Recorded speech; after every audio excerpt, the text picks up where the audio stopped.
फांसी मिलनी चाहिए फांसी। आंगन में रखी पोटली में सिमटे सौरभ 9 साल बाद घर लौटे। सौरभ की लाश की छाती पर मां सिर पीट रही थी।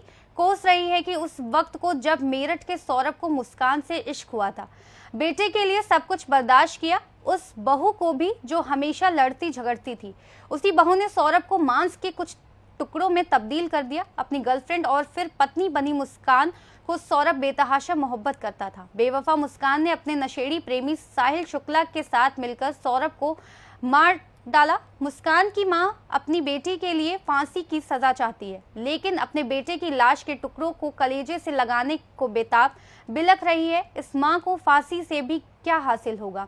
ना बेटा, ना बहू और ना उनकी औलाद। ये आई अकेले, मैंने कहा सौरभ कहाँ है? सौरभ आई नहीं बिल्कुल पीहू से मिलने। तो कह रही, घबराई पहले तो। मैंने कहा बता क्या हुआ? मम्मी सौरभ नहीं रहा, रोते रोते बोली। मैंने कहा कैसे नहीं रहा, क्या हो गया, क्या बता? तो कहने लगी कि मम्मी उनका मर्डर हो गया। मैंने कहा मर्डर हो गया, किसने करा? तो उसने यही बताया कि उसके घर वालों ने मार दिया, क्योंकि वो मुझे छोड़ नहीं रहे। उसके घर वाले तलाक चाह रहे थे, वो मुझे छोड़ नहीं रहे थे, इसलिए उसके घर वालों ने मार दिया। मैंने कहा बेटा तूने बताया क्यों नहीं? कहा तू इतनी सीधी नहीं है शूभी, कुछ ना कुछ बात और है। मैंने उसकी बात पे बिलीव नहीं करा। वही जब हम उसे लेके जाने लगे थाने, तो फिर उसके दिमाग में हमने फिर कहा, मैंने कहा शूभी अभी भी बता दे, कुछ बात है। तब इन्होंने कहा कि मैं तेरा साथ दूंगा हमेशा, जो भी तूने करा है गलत बता। तब उसे लगा कि पापा मेरे फेवर में हैं।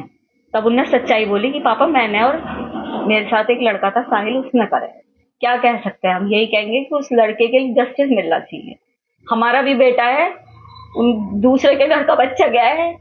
मैं ये दिखावे के लिए नहीं बोल रही, ये मेरे भगवान को पता है, ये मेरे बच्चों को पता है कि मैं ये केवल इसलिए कह रही हूँ कि सौरभ जानते हैं कि हमने उनकी रेस्पेक्ट करी है, वो हमारी गलती से। बस फांसी मिलनी चाहिए फांसी।